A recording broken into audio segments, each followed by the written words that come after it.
BJP ಹಾಗೆ ಕಾಂಗ್ರೆಸ್ ಕಾರ್ಯಕರ್ತರ ಮಧ್ಯೆನೇ banner ಗಲಾಟೆಯಾಗಿದೆ. ಬಳ್ಳಾರಿಯ ಜನಾರ್ದನ್ ರೆಡ್ಡಿ ನಿವಾಸದ ಮುಂದೆ ಪರಿಸ್ಥಿತಿ ಉದ್ವಿಗ್ನಗೊಂಡಿದೆ. ಉದ್ರಿಕ್ತರನ್ನ ಚದುರಿಸೋದಕ್ಕೆ ಪೊಲೀಸರು ಲಾಠಿ ಚಾರ್ಜ್ ಕೂಡ ಮಾಡಿದ್ದಾರೆ. ಇದೇ ಗಲಾಟೆ ಮಾಡುವಂತ ವೇಳೆ Satish Reddy gun man air fire ಮಾಡಿದ್ದಾರೆ. ಸತೀಶ್ ರೆಡ್ಡಿ ಕಾಂಗ್ರೆಸ್ ಶಾಸಕ ನಾರಾ ಭರತ್ ರೆಡ್ಡಿ ಆಪ್ತ. ಇದೀಗ ಶ್ರೀರಾಮುಲು ಕೂಡ ಸ್ಥಳಕ್ಕೆ ಬಂದಿದ್ದಾರೆ. ತಳ್ಳಾಟ ನೂಕಾಟ ಜೋರಾಗ್ತಾ ಇದೆ. ಏರ್ ಫೈರ್ ಮಾಡಿದ್ರಲ್ಲ, ಆ ಬುಲೆಟ್ ಅನ್ನ ಕೂಡ ಜನಾರ್ದನ್ ರೆಡ್ಡಿ ತೋರಿಸಿದ್ದಾರೆ. ಸ್ಥಳಕ್ಕೆ ನಾರಾ ಭರತ್ ರೆಡ್ಡಿ ಬರುವಂತ ಮಾಹಿತಿ ಕೂಡ ಇದೆ. ಇದರ ಹಿನ್ನೆಲೆ ಕೈಯಲ್ಲಿ ದೊಣ್ಣೆ ಹಿಡಿದು ನಿಂತಿದ್ದಾರೆ ರೆಡ್ಡಿ ಬೆಂಬಲಿಗರು. ಪರಿಸ್ಥಿತಿ ನಿಜಕ್ಕೂ ಉದ್ವಿಗ್ನಗೊಳ್ತಾ ಇದೆ. ಇದೇ ಕಾರಣಕ್ಕೆ ಪೊಲೀಸರು ಲಾಠಿ ಚಾರ್ಜ್ ಕೂಡ ಮಾಡಿದ್ದಾರೆ ಪರಿಸ್ಥಿತಿಯನ್ನ ಹತೋಟಿಗೆ ತರೋದಕ್ಕೆ. ನೋಡಿ, ಆ ಬುಲೆಟ್ ಅನ್ನ ತೋರಿಸ್ತಾ ಇದ್ದಾರೆ ಜನಾರ್ದನ್ ರೆಡ್ಡಿ. ಅವರು ಕೂಡ ಸ್ಥಳಕ್ಕೆ ಬಂದಿದ್ದಾರೆ. ಅವರು ಸ್ಥಳಕ್ಕೆ ಬಂದಾಗ ಏನ್ ಆಗಿದೆ ಅನ್ನೋದನ್ನು ಕೂಡ ಅವ್ರು ಹೇಳಿದ್ದಾರೆ. ಜೊತೆಗೆ ಪೊಲೀಸ್ ಸಿಬ್ಬಂದಿ ಕೂಡ ಗಲಾಟೆ ನಡೆದಿರುವಂತಹ ಸ್ಥಳದಲ್ಲಿದ್ದಾರೆ. ಪರಿಸ್ಥಿತಿಯನ್ನ ಹತೋಟಿಗೆ ತರುವಂತ ಎಲ್ಲಾ ಪ್ರಯತ್ನ ಮಾಡ್ತಾ ಇದ್ದಾರೆ. ಕೆಲ ನಿಮಿಷಗಳಲ್ಲಿ ದೊಡ್ಡ ಬೆಳವಣಿಗೆ ಆಗೋಯ್ತು. ಜನಾರ್ದನ್ ರೆಡ್ಡಿ ನಿವಾಸದ ಮುಂದೆ ಉದ್ವಿಗ್ನ ಪರಿಸ್ಥಿತಿ ಇದೆ. ಬಳ್ಳಾರಿ ಅಲ್ಲಿಯ ದೃಶ್ಯಗಳನ್ನ ನೀವು ಗಮನಿಸ್ತಾ ಇದ್ದೀರಿ. ನೂರಾರು ಸಂಖ್ಯೆಯಲ್ಲಿ ಜನ ಸೇರಿದ್ದಾರೆ. ನೋಡಿ, ಗನ್ಮ್ಯಾನ್ ಏರ್ ಫೈರ್ ಮಾಡಿರೋದು. ಅದೇ ಬುಲೆಟ್ ಅನ್ನ ಜನಾರ್ದನ್ ರೆಡ್ಡಿ ಅವರು ಕೈಯಲ್ಲಿ ಹಿಡಿದು ತೋರಿಸ್ತಾ ಇದ್ದಾರೆ. ಬುಲೆಟ್ ಫೈರ್ ಆಗಿದೆ ಅಂತ ಅಂದ್ರೆ ಎಷ್ಟು ದೊಡ್ಡ ಮಟ್ಟಿಗೆ ಗಲಾಟೆ ಆಗಿದೆ ಅನ್ನೋದಕ್ಕೆ ಸಾಕ್ಷಿ. ಬಿಜೆಪಿ ಹಾಗೆ ಕಾಂಗ್ರೆಸ್ ಕಾರ್ಯಕರ್ತರ ಮಧ್ಯೆ ಬ್ಯಾನರ್ ವಿಚಾರಕ್ಕೆ ನಡೆದಿರುವಂತಹ ಗಲಾಟೆ ಇದು. ಬ್ಯಾನರ್ ಕಟ್ಟೋ ವಿಚಾರಕ್ಕೆ ಅಲ್ಲಿ ಪೊಲೀಸರು ಲಾಠಿ ಚಾರ್ಜ್ ಮಾಡಬೇಕಾಯ್ತು ಅಂತ ಪರಿಸ್ಥಿತಿ ನಿರ್ಮಾಣ ಆಗಿದೆ. ಏರ್ ಫೈರ್ ಮಾಡಿರೋದು ಸತೀಶ್ ರೆಡ್ಡಿ ಅವರ ಗನ್ಮ್ಯಾನ್. ಸ್ಥಳಕ್ಕೆ ಶ್ರೀರಾಮುಲು ಕೂಡ ಬಂದಿದ್ದಾರೆ. ಮತ್ತೊಂದು ಕಡೆ ಜನಾರ್ದನ್ ರೆಡ್ಡಿ ನೋಡಿ ಈ ರೀತಿ ಫೈರ್ ಮಾಡಿದ್ದಾರೆ ಅಂತ ಹೇಳ್ತಾ ಇದ್ದಾರೆ. ನನ್ನನ್ನ ಹೀಗೆ ಫಿನಿಶ್ ಮಾಡಬೇಕು ಅಂತಾನೆ ಫೈರಿಂಗ್ ಮಾಡಿದ್ದಾರೆ. ಇದು ಬಳ್ಳಾರಿಯಲ್ಲಿ ಬಿಜೆಪಿ ಶಾಸಕ ಜನಾರ್ದನ್ ರೆಡ್ಡಿ ಆರೋಪ ಮಾಡ್ತಾ ಇದ್ದಾರೆ. ಗೂಂಡಾಗಳನ್ನ ಕಳಿಸಿ ನನ್ನ ಮನೆ ಮೇಲೆ ಫೈರಿಂಗ್ ಮಾಡಿಸಿದ್ರು. ನನ್ನ ಮೇಲೆ ಫೈರಿಂಗ್ ಮಾಡೋದಕ್ಕೆ ಮುಂದಾಗಿದ್ದಾರೆ. ಕಾರು ಇಳಿದಾಗ್ಲೇ ರೆಡ್ಡಿ ಬಂದ ಅಂತ ಒಬ್ಬ ಕೂಗಿದ್ದಾನೆ.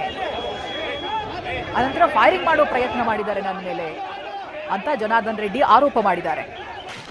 ಬ್ಯಾನರ್ ಕಟ್ಟೋ ವಿಚಾರಕ್ಕೆ ನಡೆದಿರೋ ಗಲಾಟೆ ಏರ್ ಫೈರ್ ಮಾಡೋವರೆಗೂ ಕೂಡ ಹೋಯಿತು.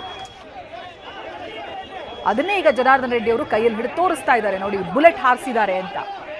ನನ್ನನ್ನು ಮುಗಿಸೋ ಪ್ರಯತ್ನ ಇದು. ಮನೆ ಮೇಲೂ ಕೂಡ ದಾಳಿ ಮಾಡೋದಕ್ಕೆ ಮುಂದಾಗಿದ್ದಾರೆ. ನನ್ನ ಮೇಲೆ ಫೈರಿಂಗ್ ಮಾಡೋದಕ್ಕೆ ಮುಂದಾಗಿದ್ದಾರೆ ಅಂತ ಆರೋಪ ಮಾಡ್ತಾ ಇದ್ದಾರೆ ಜನಾರ್ದನ್ ರೆಡ್ಡಿ.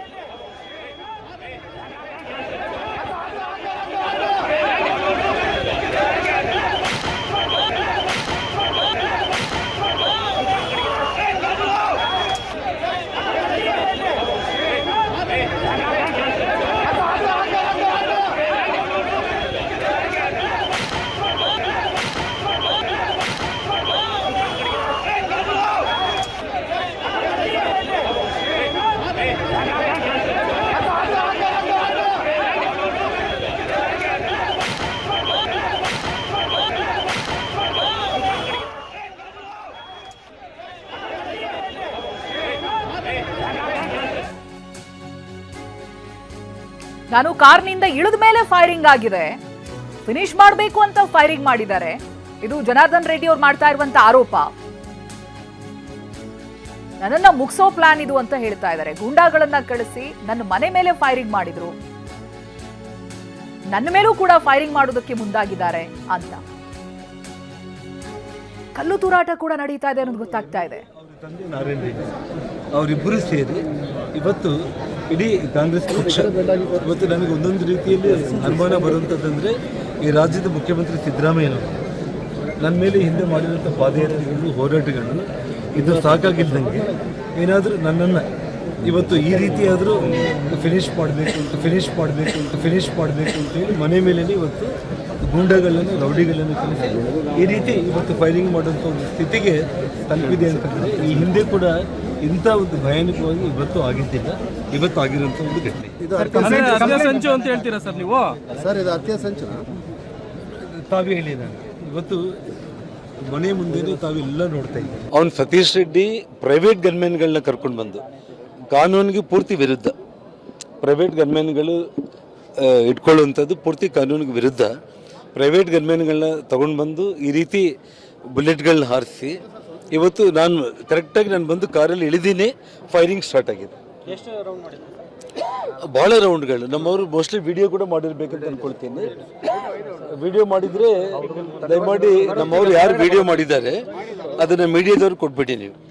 ಫೈರಿಂಗ್ ಮಾಡಿದ್ದನ್ನು ಸ್ಟ್ರೈಟ್ ಅವೇ ನಾನು ಕರೆಕ್ಟಾಗಿ ಕಾರ್ ಇಳಿದಿದ್ದೀನಿ, ಒಬ್ಬನು ಕೂಗ್ತಾ ಇದ್ದ ಜನಾರ್ದನ್ ರೆಡ್ಡಿ ಬಂದ ಅಂತೇಳಿ. ಬಂದ ತಕ್ಷಣ ಫೈರ್ ಮಾಡಿರಿ ಅಂದ ತಕ್ಷಣ ಫೈರಿಂಗ್ ಸ್ಟಾರ್ಟ್ ಮಾಡಿದ್ರು. ಅಂದರೆ ವಿಷಯ ಏನಂತಾಗಿ ನಾನು ಹೇಳ್ತಾ ಇದ್ದೀನಿ, ಅವನು ನಾರಾಯಣ್ ರೆಡ್ಡಿ ಭರತ್ ಅವರ ಅಪ್ಪ, ಅವನು ದೊಡ್ಡ ಕ್ರಿಮಿನಲ್ ಅಸಲು. ಅವನು ಬಳ್ಳಾರಿಯಲ್ಲಿ ನಾವು ಈ ಕ್ರಿಮಿನಲ್ಗಳ ವಿರುದ್ಧನೇ ನಾವು ಫೈಟ್ ಮಾಡ್ತಾ ಬಂದಿದ್ದು, ನಾನು ಮತ್ತು ಶ್ರೀರಾಮುಲು ನಮ್ಮ ಸಹೋದರೆಲ್ಲರೂ ಕೂಡ. ಈ ಕ್ರಿಮಿನಲ್ಸು, ರೌಡಿ ಗ್ಯಾಂಗ್ಗಳು, ಇವಾಗ ಅವನ ಹಿಂದೆ ಮರ್ಡರರ್ಸ್ನೆಲ್ಲ ಇಟ್ಕೊಂಡಿದ್ದಾನೆ. ಅವನು ಭರತ್ ಮರ್ಡರರ್ಸ್ನ ಇಟ್ಕೊಂಡಿದ್ದಾನೆ, ಕೂನಿಗಳು ಮಾಡೋರ್ನ ಇಟ್ಕೊಂಡಿದ್ದಾನೆ ಎಲ್ಲ. ಅವರಪ್ಪ ನಾರಾಯಣ್ ರೆಡ್ಡಿ ಏನು ಕ್ರಿಮಿನಲ್ ಇದ್ನೋ ಮಗ ಕೂಡ ಅದೇ. ಇವತ್ತು ಅವನು ಏನು ಅಂದ್ಕೊಂಡಿದ್ದ ಅಂದರೆ ಹುಚ್ಚ, ಇವತ್ತು ಸೋಮಶೇಖರ್ ಮತ್ತು ಮನೆ ಮೇಲೆ ದಾಳಿ ಮಾಡಿ ನನ್ನ ಮೇಲೇ ಇವತ್ತು ಫೈರಿಂಗ್ ಮಾಡೋದಕ್ಕೆ ಇವತ್ತು ಮಾಡಿದ್ದಾರೆ. ಅಂದರೆ ಒಬ್ಬ ಶಾಸಕನಾಗಿ, ಒಬ್ಬ ಮಾಜಿ ಸಚಿವನಾಗಿ, ಇವತ್ತು ಒಬ್ಬ ಭಾರತೀಯ ಜನತಾ ಪಕ್ಷದ ಒಬ್ಬ ನಾಯಕನಾಗಿರುವಂಥ ನನಗೆ ಇಷ್ಟೆಲ್ಲ ಭದ್ರತೆಯನ್ನು ಇಟ್ಕೊಂಡಿದ್ರು ಕೂಡ ಇವತ್ತು ಈ ರೀತಿ ಫೈರಿಂಗ್ ಮಾಡುವಂಥ ಸ್ಥಿತಿಗೆ ಇವತ್ತು ತಲುಪಿದ್ದಾರೆ ಅಂತಂದರೆ, ಇವತ್ತು ಕಾಂಗ್ರೆಸ್ ಪಕ್ಷ ಹೀನಾಯವಾಗಿ ರಾಜ್ಯದಲ್ಲಿ ರೌಡಿಗಳ ಗೂಂಡಗಳ ರಾಜ್ಯ ಆಗಿದೆ.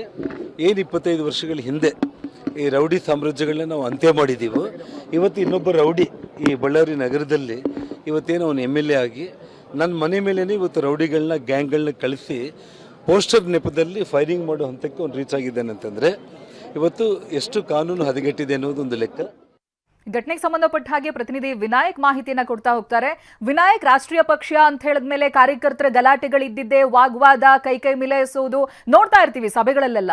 ಬಟ್ ಇವತ್ತು ಫೈರಿಂಗ್ ವರ್ಗೂ ಹೋಗಿದೆ ಅಂತ ಹೇಳಿದ್ರೆ ಅದು ಜನಾರ್ದನ್ ರೆಡ್ಡಿ ಅವರು ಆರೋಪ ಮಾಡ್ತಾ ಇದ್ದಾರೆ. ಪ್ರೈವೇಟ್ ಗನ್ಮ್ಯಾನ್ ಅನ್ನು ಇಟ್ಕೊಂಡು ಗೂಂಡಾಗಿರಿ ಮಾಡ್ತಾ ಇದ್ದಾರೆ, ನನ್ನ ಮೇಲೆ ಫೈರಿಂಗ್ ಮಾಡಿದ್ದಾರೆ, ಮನೆ ಮೇಲೆ ಫೈರಿಂಗ್ ಮಾಡಿದ್ದಾರೆ, ಈ ರೀತಿಯಾದಂತ ಆರೋಪಗಳು ಮಾಡ್ತಾ ಇದ್ದಾರೆ. ಟಾರ್ಗೆಟ್ ಮಾಡಿದೆ ಅನ್ನೋ ರೀತಿಯಾಗಿ ಆರೋಪಗಳಿದಾವೆ.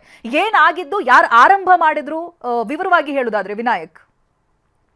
ಖಂಡಿತ ಮಧುಶ್ರೀ, ಇದೇ ಜನವರಿ 3ನೇ ತಾರೀಕು ಬಳ್ಳಾರಿಯಲ್ಲಿ ವಾಲ್ಮೀಕಿ ಸರ್ಕಲ್ನಲ್ಲಿ ವಾಲ್ಮೀಕಿ ಪುತ್ಥಳಿಯನ್ನ ಅನಾವರಣ ಮಾಡಲಿಕ್ಕೆ ಸಾಕಷ್ಟು ಸಿದ್ಧತೆ ಕೂಡ ನಡೀತಾ ಇತ್ತು. ಹೀಗಾಗಿ ನಗರದಾದ್ಯಂತ ವಾಲ್ಮೀಕಿಯ ಸಂಬಂಧಪಟ್ಟಿರ್ತಕ್ಕಂಥ ಜಯಂತಿಗೆ ಸಂಬಂಧಪಟ್ಟ ಕೆಲವೊಂದಿಷ್ಟು ಬ್ಯಾನರ್ಗಳನ್ನು ಕೂಡ ಅಳವಡಿಕೆ ಮಾಡ್ತಾ ಇದ್ರು. ಕಾಂಗ್ರೆಸ್ ಕಾರ್ಯಕರ್ತರಾಗಿರ್ಬೋದು ಮತ್ತು ವಾಲ್ಮೀಕಿ ಮುಖಂಡರಾಗಿರ್ಬೋದು ನಗರದಾದ್ಯಂತ ಬ್ಯಾನರ್ಗಳನ್ನು ಹಾಕ್ತಾ ಇದ್ರು. ಅದೇ ರೀತಿಯಾಗಿರ್ತಕ್ಕಂಥ ಇವತ್ತು ಜನಾರ್ದನ್ ರೆಡ್ಡಿ ಅವರ ಮನೆ ಮುಂದುಗಡೆ, ಅಂದ್ರೆ ಪಕ್ಕದಲ್ಲಿ ಶ್ರೀರಾಮುಲು ಅವರ ಮನೆ ಕೂಡ ಇರುವಂತದ್ದು, ಪಕ್ಕದಲ್ಲಿ ಹೇಗೆ ಇವತ್ತು ಮಧ್ಯಾಹ್ನದ ನಂತರದಲ್ಲಿ ವಾಲ್ಮೀಕಿ ಜಯಂತಿ ನಿಮಿತ್ತವಾಗಿ ಒಂದು ಬ್ಯಾನರ್ಗಳನ್ನು ಕೂಡ ಅಳವಡಿಕೆ ಮಾಡ್ತಾ ಇದ್ರು. ಅಳವಡಿಕೆ ಮಾಡುವ ಸಂದರ್ಭದಲ್ಲಿ ಉದ್ರಿಕ್ತ ಗುಂಪು ನಡುವೆ ಮತ್ತು ಕಾಂಗ್ರೆಸ್ ಕಾರ್ಯಕರ್ತರು ಮತ್ತು ಬಿಜೆಪಿ ಕಾರ್ಯಕರ್ತರ ನಡುವೆ ಜನಾರ್ದನ್ ರೆಡ್ಡಿ ಅವರ ಬೆಂಬಲಿಗರ ನಡುವೆ ಕೆಲವೊಂದಿಷ್ಟು ವಾಗ್ವಾದಗಳಾಗುತ್ತೆ. ವಾಗ್ವಾದ ಯಾವ ರೀತಿ ಆಗುತ್ತೆ ಅಂತಂದ್ರೆ ನಿಜಕ್ಕೂ ಕೂಡ ಕಲ್ಲು ತೂರಾಟ ಕೂಡ ನಡೆದಿರುವಂತದ್ದು. ಕಲ್ಲು ತೂರಾಟ ನಡೆಯುವ ಮೂಲಕವಾಗಿ ಸಾಕಷ್ಟು ಉದ್ವಿಗ್ನತೆ, ಹೀಗಾಗಿ ಫೈರ್ ಕೂಡ ನಡೆಯುತ್ತದೆ. ನಾವೀಗ ಘಟನಾ ಸ್ಥಳದಿಂದ ತಾವು ಗಮನಿಸಬಹುದು, ನಾವು ದೃಶ್ಯವನ್ನು ಕೂಡ ತೋರಿಸ್ತಾ ಹೋಗ್ತೀನಿ. ಅಂದ್ರೆ ಇಲ್ಲಿ ಗಮನಿಸಬಹುದು, ಇದು ಭರತ್ ರೆಡ್ಡಿ ಅವರಿಗೆ ಸಂಬಂಧಪಟ್ಟಿರ್ತಕ್ಕಂತಹ ಗ್ಯಾಂಗ್, ಅಂದ್ರೆ ಅವ್ರ ಬೆಂಬಲಿಗರು ಸಾಕಷ್ಟು ಸಾವಿರಾರು ಸಂಖ್ಯೆಯಲ್ಲಿ ಅವರು ಕೂಡ ಬಂದಿರುವಂತದ್ದು. ಸಾಕಷ್ಟು ಬಿಗಿ ಪೊಲೀಸ್ ಬಂದೋಬಸ್ತ್ ಕೂಡ ಇರುವಂತದ್ದು. ಅಂದ್ರೆ ಇವರಿಗೂ ಕೂಡ ಸಾಕಷ್ಟು 4 ಸುತ್ತಿನವರೆಗೆ ಫೈರ್ ಕೂಡ ಆಯ್ತು. ಅಂದ್ರೆ ಖಾಸಗಿ ಗನ್ಮ್ಯಾನ್ ಭರತ್ ರೆಡ್ಡಿ ಅವರ ಬೆಂಬಲಿಗ ಸತೀಶ್ ರೆಡ್ಡಿ ಅವರ ಖಾಸಗಿ ಗನ್ಮ್ಯಾನ್ ಗಳಿಂದ ಸುಮಾರು 4 ಸುತ್ತು ಫೈರ್ ಕೂಡ ಆಯ್ತು. ಅದಕ್ಕೆ ಸಂಬಂಧಪಟ್ಟದ್ದು ಒಬ್ಬ ಕಾಂಗ್ರೆಸ್ ಕಾರ್ಯಕರ್ತ ಅಂದ್ರೆ ಸಾವನ್ನಪ್ಪಿದ್ದನ್ನು ಮಾಹಿತಿ ಕೂಡ ದೊರೆತಿರೋದು. ಅಂದ್ರೆ ಕಾಂಗ್ರೆಸ್ ಕಾರ್ಯಕರ್ತ ಸಾವನ್ನಪ್ಪಿರೋದು ಪೊಲೀಸ್ ಗುಂಡಿನಿಂದ ಅಥವಾ ಜನಾರ್ದನ್ ರೆಡ್ಡಿ ಅವರ ಕಡೆಯವರ ಗುಂಡಿನಿಂದ ಅನ್ನೋದು ಕನ್ಫರ್ಮ್ ಆಗ್ತಾ ಇಲ್ಲ. ಬಟ್ ಸದ್ಯಕ್ಕೆ ಒಬ್ಬ ಕಾರ್ಯಕರ್ತ ಕೂಡ ನಾವು ಗಮನಿಸಬಹುದು. ಇದು ಕಾಂಗ್ರೆಸ್ನ ಅಂದ್ರೆ ಇದು ಭರತ್ ರೆಡ್ಡಿ ಅವರ ಬೆಂಬಲಿಗರು. ಈ ಕಡೆ ನಾವು ತೋರಿಸ್ತಾ ಹೋಗ್ತೀನಿ, ಇದೆಲ್ಲವೂ ಕೂಡ ಕಲ್ಲುಗಳು ಯಾವ ರೀತಿ ಬಿದೆ ಅಂದ್ರೆ ರಸ್ತೆ ಮೇಲ್ಗಡೆ ಈ ರೀತಿಯಾಗಿರ್ತಕ್ಕಂಥ ಕಲ್ಲುಗಳನ್ನು ಕೂಡ ತೂರಾಟ ಮಾಡಿರುವಂತದ್ದು. ಜೊತೆಗೆ ಇಲ್ಲಿ ಗಮನಿಸಬಹುದು, ಇದು ಜನಾರ್ದನ್ ರೆಡ್ಡಿ ಅವರ ಮನೆ. ಜನಾರ್ದನ್ ರೆಡ್ಡಿ ಮನೆಗೆ ಹೊಂದ್ಕೊಂಡಂತೆ ಈ ಭಾಗದಲ್ಲಿ ತಾವೇನ್ ಗಮನಿಸ್ತಾ ಇದ್ದಾರೆ, ಇದೇ ಭಾಗದಲ್ಲಿ ವಾಲ್ಮೀಕಿಯ ಪುತ್ಥಳಿ ಅನಾವರಣಕ್ಕೆ ಸಂಬಂಧಪಟ್ಟಂತೆ ಬ್ಯಾನರ್ ಕೂಡ ಅಳವಡಿಕೆ ಮಾಡ್ತಾ ಇದ್ರು. ಹೀಗಾಗಿ ಅದಕ್ಕೆ ಸಂಬಂಧಪಟ್ಟ ಕೂಡ ಗಲಾಟೆ ಆಗುತ್ತೆ. ಗಲಾಟೆ ಸಂದರ್ಭದಲ್ಲಿ ಕಲ್ಲು ತೂರಾಟಗಳಾಗುತ್ತೆ. ಜೊತೆಗೆ ಯಾವ ರೀತಿ ಉದ್ವಿಗ್ನ ಆಗುತ್ತೆ ಅಂತಂದ್ರೆ, ಭರತ್ ರೆಡ್ಡಿ ಅವರ ಕಡೆಯಿಂದ ಸಾವಿರಾರು ಜನ ಬರ್ತಾರೆ, ಇತ್ತ ಜನಾರ್ದನ್ ರೆಡ್ಡಿ ಕಡೆಯಿಂದ ಕೂಡ ಸಾವಿರಾರು ಸಂಖ್ಯೆಯಲ್ಲಿ ಜನಗಳು ಬರ್ತಾರೆ. ಜನಗಳು ಬಂದು ಕಲ್ಲು ತೂರಾಟ ಮಾಡ್ತಾರೆ, ನೂಕಾಟ ಮಾಡ್ತಾರೆ, ಹೊಡೆಯುವಂತ ಪ್ರಯತ್ನ ಕೂಡ ಮಾಡ್ತಾರೆ. ಹೀಗಾಗಿ ಸಾಕಷ್ಟು ರೀತಿಯಾಗಿದ್ದ ಉದ್ವಿಗ್ನ ಪರಿಸ್ಥಿತಿ ಕೂಡ ಉಂಟಾಗಿರುವಂತದ್ದು. ಸದ್ಯಕ್ಕೆ ಈಗ SP ಅವರು ಬಂದಿದ್ರೆ, DIG ಕೂಡ ಬಂದಿರುವಂತದ್ದು ಗಮನಿಸಬಹುದು. ಪೊಲೀಸರು ಕೂಡ ತಾವು ಗಮನಿಸ್ತಾ ಇದ್ರೆ ಸಾಕಷ್ಟು ಸಂಖ್ಯೆಯಲ್ಲಿ ಜನಾರ್ದನ್ ರೆಡ್ಡಿ ಮನೆ ಮುಂಭಾಗದಲ್ಲಿ ಕುಳಿತಿರುವಂತದ್ದು. ಜನಾರ್ದನ್ ರೆಡ್ಡಿ ಅವರ ಆರೋಪ ಏನಂತಂದ್ರೆ ಗಮನಿಸಬಹುದು, ಇಲ್ಲಿ ಜನಾರ್ದನ್ ರೆಡ್ಡಿ ಅವರ ಮನೆ ಮುಂಭಾಗದಲ್ಲಿ ಇಲ್ಲಿ ಸಾಕಷ್ಟು ಕೂಡ ಜನರು ಅವರ ಬೆಂಬಲಿಗರು ಇರುವಂತದ್ದು. ಅವರ ಆರೋಪ ಏನಂತಂದ್ರೆ ನನ್ನನ್ನ ಹತ್ಯೆ ಮಾಡ್ಲಿಕ್ಕೆ ಭರತ್ ರೆಡ್ಡಿ ಅವರ ಬೆಂಬಲಿಗರು ಸಂಚು ಮಾಡಿದ್ರು ಅನ್ನೋ ನಿಟ್ಟಿನಲ್ಲಿ ಕೂಡ ಆರೋಪ ಮಾಡ್ತಾ ಇರುವಂತದ್ದು. ಆದ್ರೆ ಭರತ್ ರೆಡ್ಡಿ ಅವರು ಏನ್ ಹೇಳ್ತಾರೆ, ನಾನು ವಾಲ್ಮೀಕಿ ಸರ್ಕಲ್ ಅಭಿವೃದ್ಧಿ ಮಾಡ್ತಾ ಇದ್ದೆ, ಜೊತೆಗೆ ಅಲ್ಲಿ ಪುತ್ಥಳಿ ಕೂರಿಸ್ತಾ ಇದ್ದೆ. ಹೀಗಾಗಿ ನಗರದಿಂದ ಒಂದು ಸಂಭ್ರಮದ ವಾತಾವರಣ ಇತ್ತು.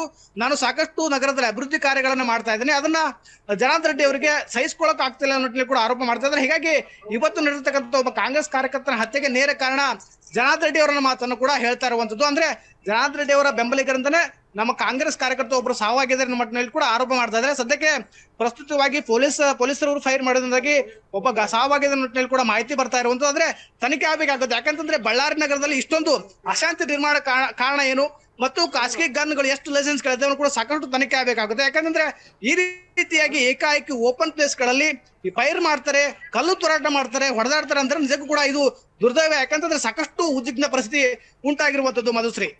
ರೈಟ್ ಸೂರಜ್, ಅದೀಗ ಫೈರಿಂಗ್ ವರ್ಗೂ ಕೂಡ ಹೋಗಿದೆ ಪರಿಸ್ಥಿತಿ. ಫೈರಿಂಗ್ ಆಗಿದೆ ಅನ್ನೋದು ಕೂಡ ಗೊತ್ತಾಗ್ತಾ ಇದೆ.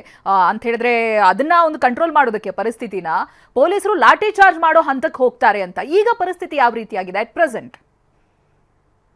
ಖಂಡಿತ ಮಧುಶ್ರೀ, ಈಗ ಸದ್ಯಕ್ಕೆ ಗಮನಿಸಬಹುದು ಈ ಪೊಲೀಸರು ನಿಂತಿರುವಂತದ್ದು. ಸಾಕಷ್ಟು ಪೊಲೀಸರು ಸಿಬ್ಬಂದಿಗಳನ್ನು ಕೂಡ ನಿವೇದನೆ ಮಾಡಿದ್ರೆ ಪೊಲೀಸರ ಮೇಲೂ ಕೂಡ ಸಾಕಷ್ಟು ಕಲ್ಲು ತೂರಾಟ ಆಗಿರುವಂತದ್ದು. ಇಲ್ಲಿ ಪ್ರಮುಖ ಕಾರಣ ಏನಂತಂದ್ರೆ ಇನ್ನೂ ಕೂಡ ಮುಂದುವರಿಯುವಂತ ಸಾಧ್ಯತೆ ದಟ್ಟವಾಗಿರುವಂತದ್ದು. ಯಾಕಂತಂದ್ರೆ ಭರತ್ ರೆಡ್ಡಿ ಅವರ ನೇರ ಆರೋಪ ಏನಿರುವಂತದ್ದೇ ಮತ್ತು ಅವರ ಆಗ್ರಹ ಏನಿದೆ ಅಂತಂದ್ರೆ ಈಗ ಸದ್ಯಕ್ಕೆ ಏನು ಕಾಂಗ್ರೆಸ್ ಕಾರ್ಯಕರ್ತ ಸಾವಾಗಿದೆ, ಅದಕ್ಕೆ ಪ್ರಮುಖ ಕಾರಣ ಏನಂತಂದ್ರೆ ಜನಾರ್ದನ್ ರೆಡ್ಡಿ ಅವರ ಬೆಂಬಲಿಗರು ಜನಾರ್ದನ್ ರೆಡ್ಡಿ ಅವರೇ. ಹೀಗಾಗಿ ಅವರನ್ನ ಅರೆಸ್ಟ್ ಮಾಡಬೇಕು ಅನ್ನೋ ಕೂಡ ಆಗ್ರಹ ಮಾಡ್ತಾ ಇದ್ರೆ ನಾವು ಆ ಗುಂಪನ್ನು ಕೂಡ ತೋರಿಸ್ತಾ ಹೋಗ್ತೀನಿ ಯಾವ ಮಟ್ಟದಲ್ಲಿ ಅವರು ಇಲ್ಲಿ ಎಷ್ಟು ಜನ ಸೇರ್ಕೊಂಡಿದ್ರು ಅಂತೇಳಿ. ಸಾಕಷ್ಟು ಕ್ರೌಡ್ ಕೂಡ ಆಗ್ತಾ ಇರುವಂತದ್ದು. ಸುಮಾರು ಇಲ್ಲಿಂದ 1 ಕಿಲೋಮೀಟರ್ ವರೆಗೂ ಕೂಡ ಜನಸಂಖ್ಯೆ ಇರುವಂತದ್ದು. ಹೀಗಾಗಿ ಇಲ್ಲಿ ಹೋಗ್ಲಿಕ್ಕೂ ಕೂಡ ಭಯ ಆಗುತ್ತೆ. ಯಾಕಂತಂದ್ರೆ ಕಲ್ಲು ತೂರಾಟ ಕೂಡ ನಡೀತಾ ಇರುವಂತದ್ದು ಸದ್ಯದಲ್ಲಿ ಗಮನಿಸಬಹುದು ಇಲ್ಲಿ.